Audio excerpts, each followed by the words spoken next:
points in the second half. A little while ago, Len Elmore talked to an ecstatic Dean Smith. Here's how that went. Coach Smith, really tough game out here today. You guys held on at the end, but obviously you're going to give a lot of credit to Miami of Ohio. I surely will, but I do want to give credit to our players being 7 down. And, after that beginning of the second half run, I thought we played great defense from that point on. We were getting good shots. We didn't make them, but we missed them. Eric was there to tap them in. But I thought Jovi just did a fabulous job with this Miami team, and they are dangerous from 3. I couldn't believe the 3 they hit near the end. We were all over them. Quickly, in coming from 7 down, you talked about your defense. I thought you guys did a great job when you extended it more into three-quarter court than half court. Well, we got some steals. George Lynch's steal was big at the end. We put some pressure on them, but mainly it was just man-to-man pressure throughout the second half. Okay, for this next game, you're going to sit back and enjoy this one? I sure am, and talk to Eric. He had a great game. All right, thank you very much.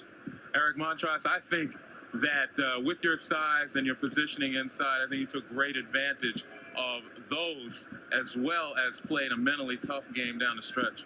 Well, coming into the game, we knew we were going to have a size advantage, and we knew that we could take advantage of that if we had a chance. I think that mentally you had to be very prepared. You knew that Miami was an excellent team. They're in the field of 64, and we had to play one of our best games, and we didn't, but we squeaked out on top.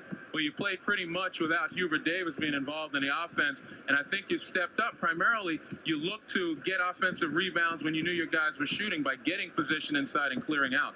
Well, obviously, Hubert didn't have one of his best of his games, but I think that that's a quality of our team that we can take up the slack for him if we get a chance to. And I think that, we did have to get inside position today on our guys' shots, and luckily the ball bounced the right ways.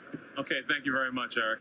When you talk to Len Elmore, you're talking to a former district attorney. That's right. Do you think Dean Smith is cross-examining his team, or is he happy to get out of there? I think he's just happy to get out of there, and he made the same comment that I was making sitting here with you, I can't believe the way this team's shooting from 3. Everything went in. They hit 11 threes. It was amazing. The good defense still knocking down the threes and get the ball, as I said, throughout this game, get the ball inside the Montross. They had a big edge there. He had a great game, 11 of 13 from the floor, and you move on. That was a tough game, though. When I said ecstatic, that's about as ecstatic as Dean Smith is going to get.